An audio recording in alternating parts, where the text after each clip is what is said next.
Of the many lessons my father taught me, probably the one that sticks with me the most follows the maxim of, and I think the most important lesson that I learned from my dad is that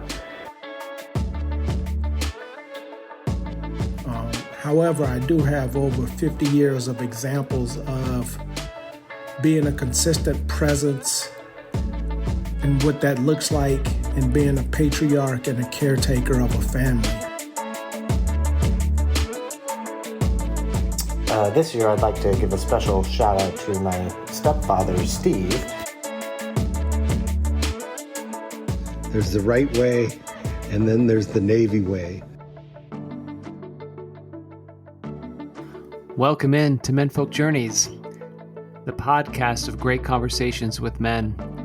I'm your host, Chris Foster, and we're going to explore how we wear this beautiful and confusing mantle of manhood in the 21st century. Look, I get it.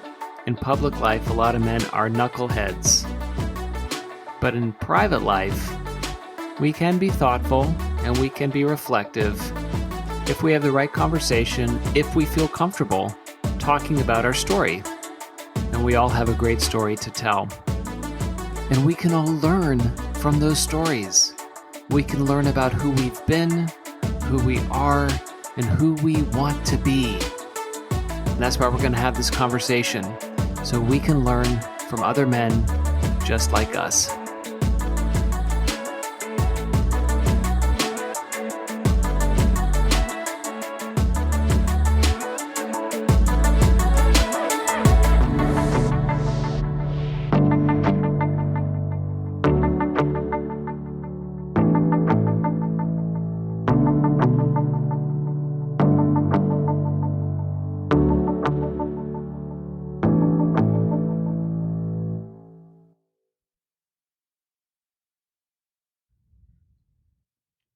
This episode's a little bit different. This is the second annual Menfolk Journeys Father's Day episode.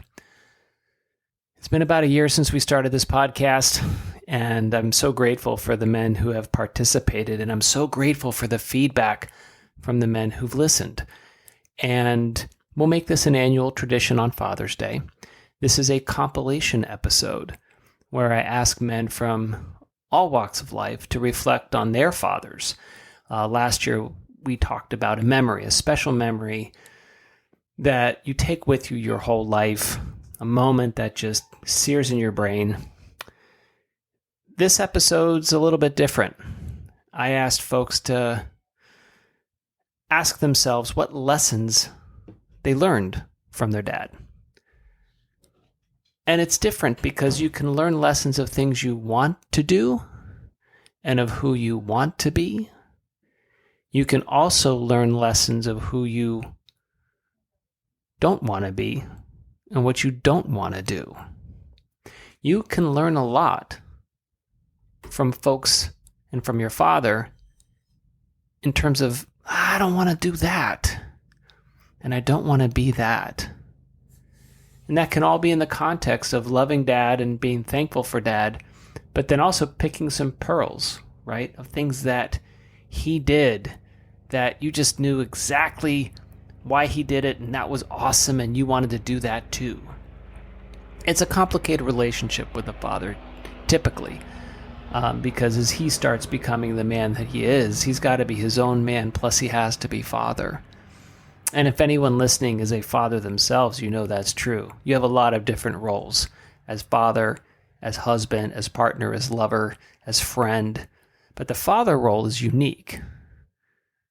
And you don't necessarily know what lessons you're passing down and what your kids are learning from you and learning who they maybe want to be and things to emulate and lessons that they can take with them, but also lessons of things that they want to avoid, right? I'm not too proud to think that my daughters will, learn just great stuff from me. They're also going to learn things that where I totally fucked up, and they're like, ooh, I'm going to learn not to do that from my dad. So this episode is a compilation of the lessons that we've learned and things that we're taking with us. And maybe these lessons are deep-seated and they resonate and they are part of our whole lives. Maybe these lessons are fleeting. Or maybe these lessons are ones that we learned and then we fucking forget about them and we have to relearn them again and again and again. Because that's part of it too. Anyway, we hope you enjoy this episode and we will get started with my friend Lars. Unfortunately, a couple months ago, my father passed away, and the good part about that, of course, is that I got to be there with him, and I was holding his hand as he passed. And I think one of the most important things that really struck home to me, aside from the obvious kind of mortality of losing a parent, was what it means to leave a legacy behind, and knowing that I was part of his legacy, my sisters were part of his legacy, but he had dedicated his life to teaching. And thousands of people that he helped through their learning and careers, both personally, professionally, spiritually, he had spent a lot of energy helping other people. And I think the most important lesson that I learned from my dad is that we are here to help lift up others around us. And the more we dedicate our lives to that, the more meaning it brings us. And I know that he was fulfilled by the life choices that he made and the impact that he made on other people. And that really has truly served as an inspiration, not for me, but for thousands of other people that he touched. And I think that that was the lesson that my dad brought me, and one that I carry with me and try to live up to, and will for the rest of my life.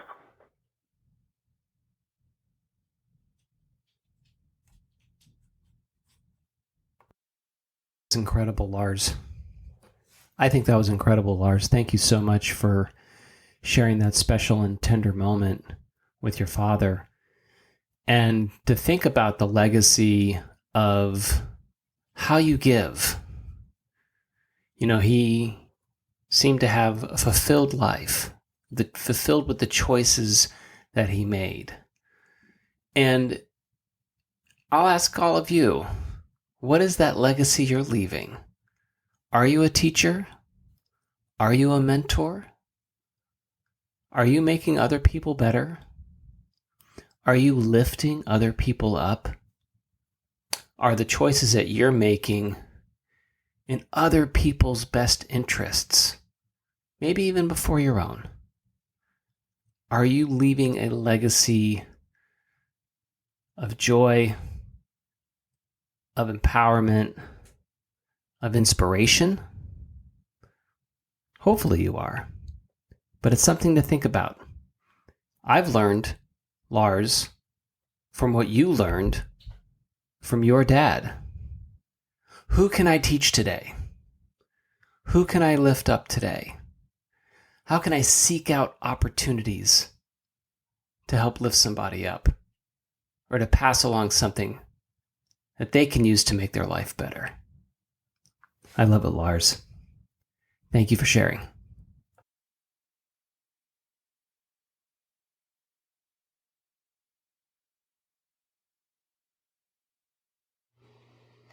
Hey Chris, this is Chris Lobus, and I thought I'd send you this voice memo for the Father's Day episode of Men Folk Journey. And in this year, I'd like to give a special shout out to my stepfather, Steve. I think I might have talked about my biological father last year, but this year I'd like to talk about some of the things that Steve taught me throughout my life. Steve came into my life when my parents got divorced when I was pretty young. He and my mother married when I was just getting into junior high, so that was a time when he had a lot of influence on me, and I'm really grateful for it. At the time, I didn't really understand what that influence was, but where my biological father, John, would be into sports and academics, and had, funny kind of wit with all those dad jokes. My stepdad, Steve, probably couldn't be any more opposite. He was a lot more into mechanics and rebuilding cars. And actually, that's one of the things I'm most grateful for. The experience I've had with him was he helped me get my first car, which actually didn't run, and helped me completely rebuild the engine, replace the brakes and the tires and the wheels, and helped out with the interior and got her all hummed up and looking good. And this was at a time when a bunch of my buddies were doing the exact same things.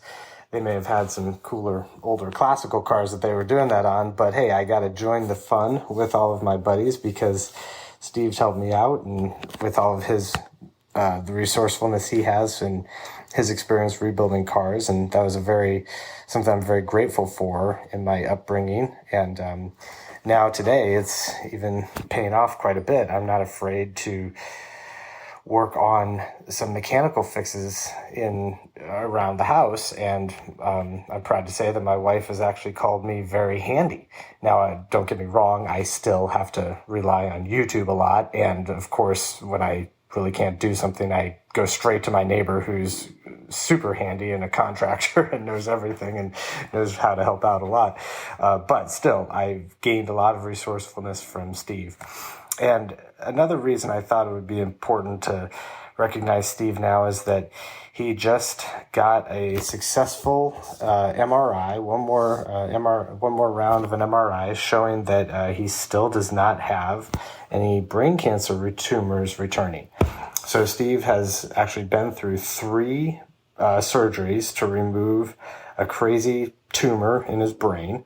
And I'm happy to say that this is now 10 plus years after he got his diagnosed with brain cancer for the first time. And at that point he had 6 weeks to live, like at the most. And, it's been over 10 years. So he's really, persevered through it. And that grit, in him is almost like a cowboy. And that's another thing I really appreciate about him and recognize and try to envy myself. So this Father's Day, I'd like to give a shout out to Steve, my stepdad, who's taught me a lot of resourcefulness in an area that I had no idea that I'd ever be able to be resourceful in, and for all of that grit that he's shown and passed on to me with fighting something that was seemingly physically impossible.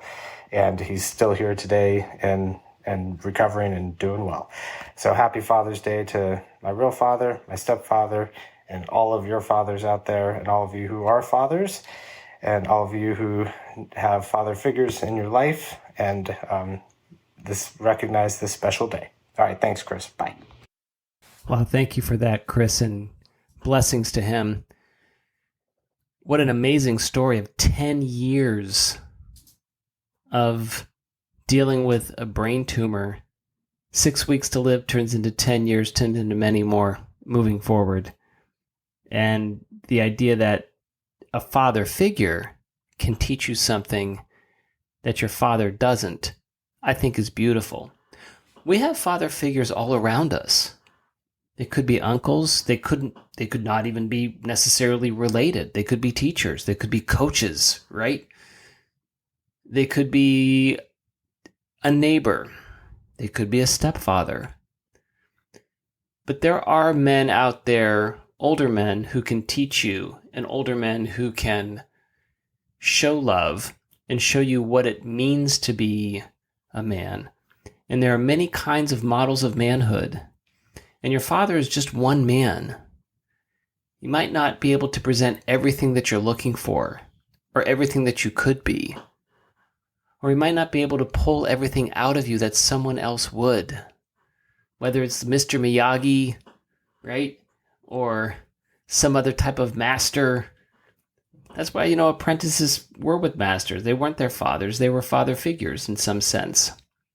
And I think that's fantastic. So a question that I'll have for each of you is, beyond being a father to children, and maybe you're not a father for children, that's fine. Are you a father figure to someone? Can you be a father figure to someone? What does that mean? To a young person, to look at you as a model of manhood so that he can grow up and learn from you how to be, how not to be, how to behave, how not to behave, how to look at the world with strength and vigor, but tenderness and understanding. So seek out those father figures and maybe be a father figure. It's never too late to have a father figure because there's always some guy who's older than you. Chris, thank you so much.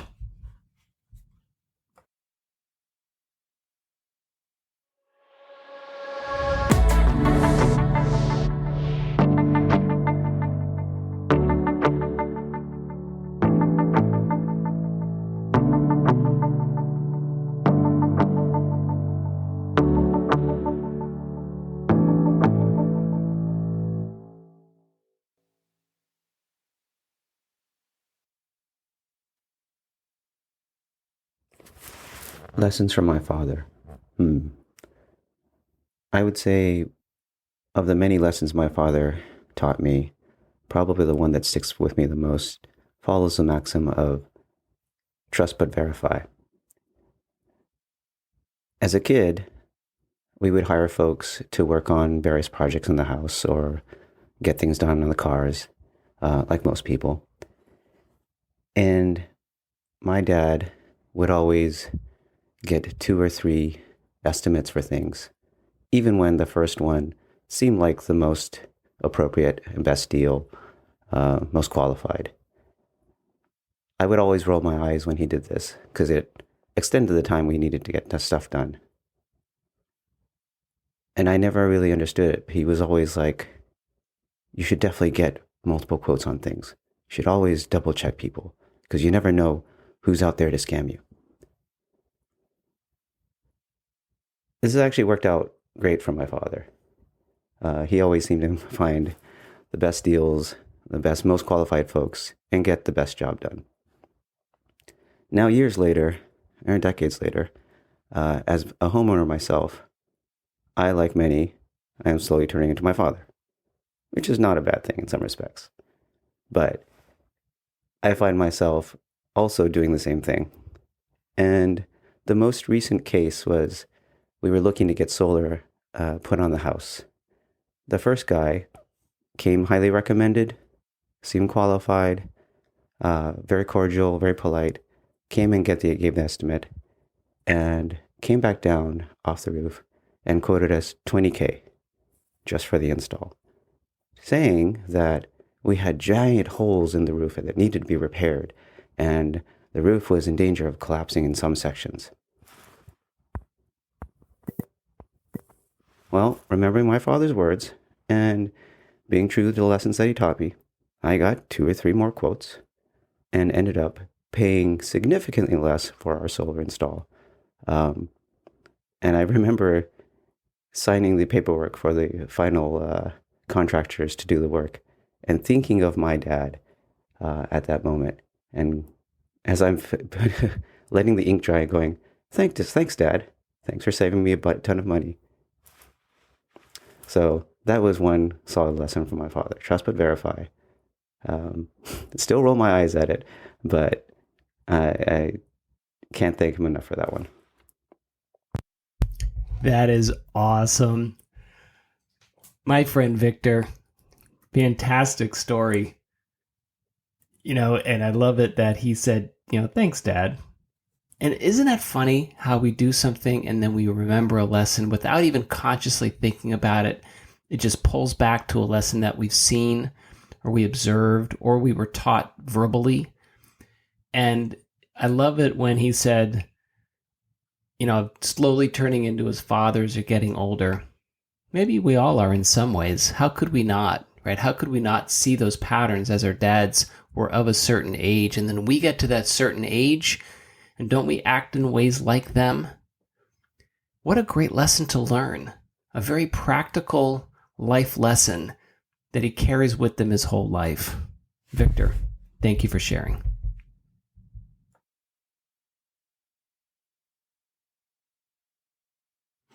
I don't have one seminal or specific memory of my father. However, I do have over 50 years of examples of being a consistent presence and what that looks like in being a patriarch and a caretaker of a family. The day-to-day is not always recognized, but I see it as no less important in the lives of people that you touch. It's what I used in my own life as a father, and hopefully my children see that as an example in a way to carry on in their own lives. I have seen my father just consistently be there for myself, my sisters, my mother, and our entire family. And it's something that I'll always thank him for. Thank you, Cameron. That's a fantastic lesson. Maybe it's the best lesson. Maybe that is the lesson. Because it's not one moment, but it's every moment of every day. Your day is comprised of 1,000 moments. And especially when your children are young, they see a lot of those moments. They feel it if you're around and present at that day. They feel it if you're supporting them in that day. But more importantly, in that moment, it's 7:15 and you have to go to school. You got to get the backpack ready. You've got to get the lunch prepared. It's 3:45 and you got to be there to pick them up at their after school. You've got to show up to softball practice.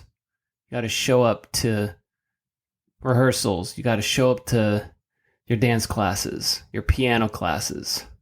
You got to pick them up and take them to school. You got to walk them to school. You got to say hi to the teachers. Every day you've got to make lunches. You got to be there for dinner. You got to be there for mom. You got to be there every day. That maybe is the best lesson for fatherhood. It's that you don't try to hang your hat on a couple of hero moments, but instead you work through the day-to-day, hour-by-hour presence and a commitment to your family that you're going to be there for them no matter what. And maybe that's the best role of a patriarch, like that of a matriarch, only it's a man instead of a woman. It's a father instead of a mother. That you're always there every day, protecting and defending the family in small moments and large.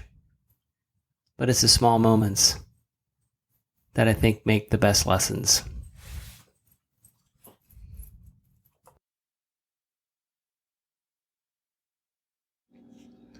Okay, this is Mike Rosenthal with 3 things that I learned from my father. Number 1, actions speak louder than words.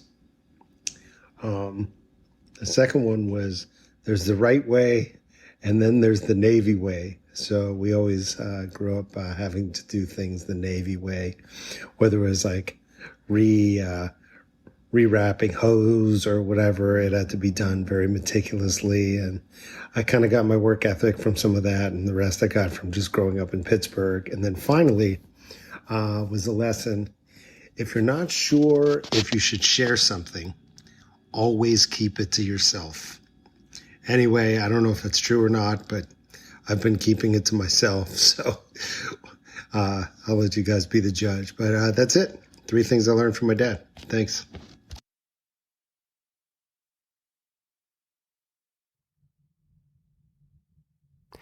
Thank you, Michael, for that. Those are pretty powerful lessons, right? I mean, of course, the actions speak louder than words. As you're a kid, you see your dad do things and you try to model, learn, figure that out.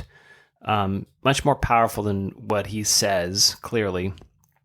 I love the idea of doing it the Navy way, and that sticks with you your whole life, like a way to do things, a way to be present, a way to be completed, a way to do it well and do it right, even if nobody's looking, right? Do it the Navy way. Do it the way you should be doing it, essentially, right? Do it the way you should be doing it. And the idea of keeping things to yourself, that's pretty interesting. Everyone has their own degree of privacy and what they're willing to share, who they share it with, and things that they keep to themselves to try to figure out. And it's a lesson that, was passed on from one man to another man. And my question to Michael is that the lesson he's passing on to his kids as well? If you don't think you should share it, don't. Right? Is that something he's passing on? I'm curious about that. Michael, thank you so much for sharing.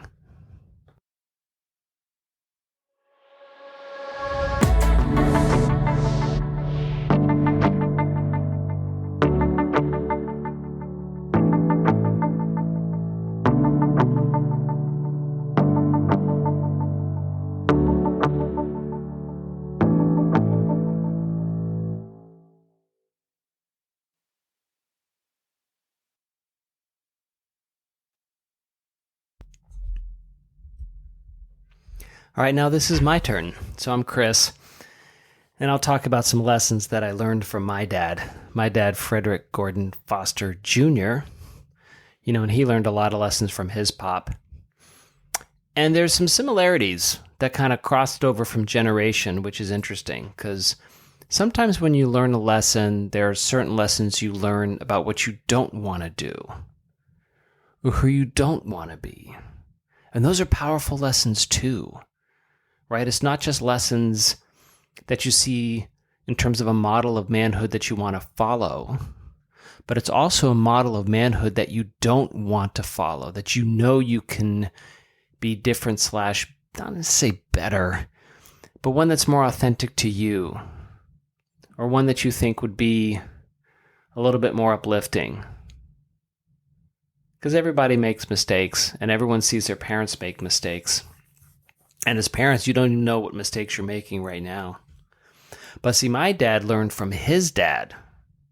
So my grandfather was a drinker. So my dad was not. He didn't drink at all. So he learned that that's who he didn't want to be. My dad worked really long hours and kind of was obsessed with works. In the parlance of today's language, you'd call him a workaholic. And he spent a lot of hours in the hospital. He was an incredibly brilliant man and a brilliant doctor of psychiatry, and ran the drug and alcohol unit at Butler Memorial Hospital for decades. And basically started the whole program and treated hundreds, if not thousands, of patients in Butler. And this was during the 80s when the steel industry was collapsing. So he was very much in demand. And he was very much needed by the community. And he served that community and worked his arse off. 70, 80-hour weeks were normal for him.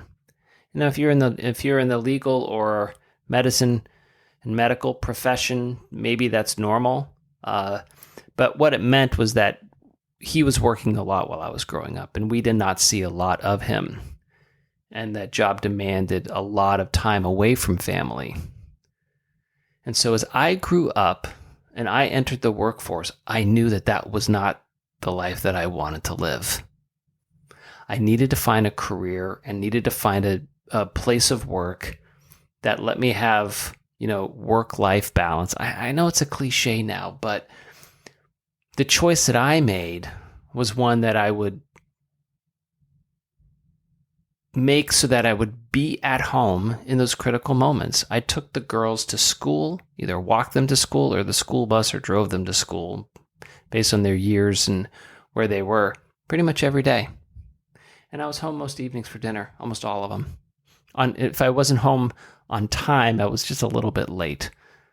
But I spent time with them on the weekends. I took them to ballet, and even in the throes of my career where it was a really important time for me to spend extra effort energy in my career, I never wanted to do the 70 to 80-hour work week and be away from my family the way my dad was away from ours.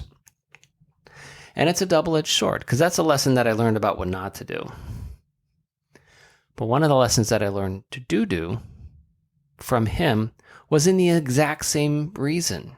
He was a psychiatrist, and he worked his ass off.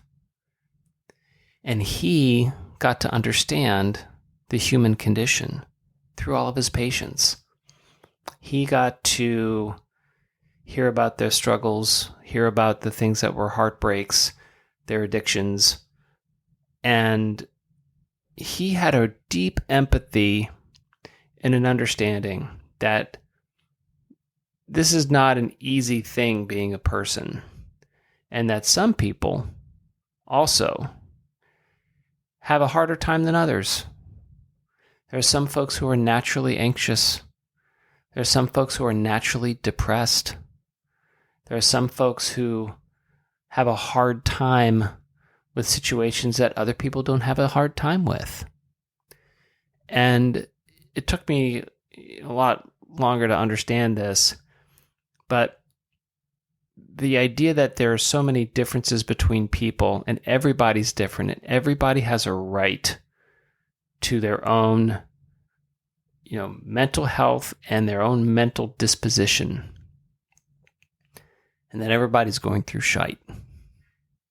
So his obsession with work made him very clear-eyed and also understanding about the challenges that people were going through. And to be empathetic, right? To speak to people. Doesn't matter if they were bankers at the country club or if they were,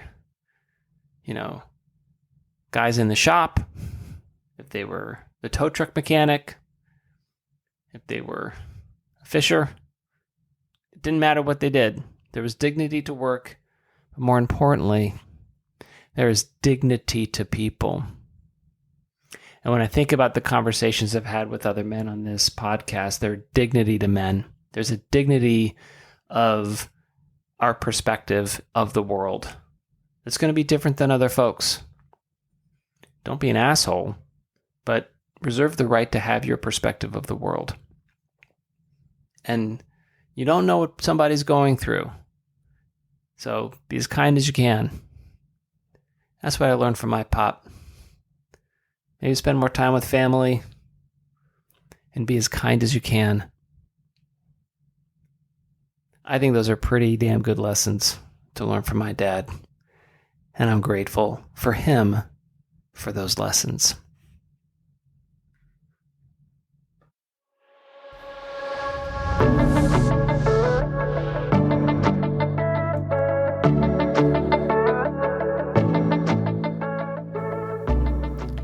Wow. Well, thank you so much, everybody, for those contributions. Thank you, Lars. Thank you, Chris. Thank you, Victor. Thank you, Cameron. Thank you, Michael. Thanks to me, too. I really appreciate the folks who just came on and shared a little bit about what they've learned. I have been talking with a lot of guys lately, and it's not so easy being a man right now because we struggle to make sure we can be strong but not dominating, that we can be tender, but not womanly, that we can be aggressive and courageous when it's appropriate, and deferential and calm when needed. How do you be vital and vigorous, yet at the same time not be overbearing and an asshole? It's a tough balance we have right now. And for younger men who are struggling, we need to be there for them too. We might have learned lessons from our father. Some of these young men might not be picking up the lessons from their fathers. So what lessons can we give? What kind of mentorship can we project? If we see a young man or if we're around young men, can you project a lesson of tolerance, temperament, yet strength? Can you project a lesson of curiosity, of being present and aware and wondering about how other people are doing it their own way? Well, I hope you enjoyed the podcast, listen in, and I hope you become a guest. I'd love to have a conversation with you. Visit menfolkjourneys.com. Word bid Filared.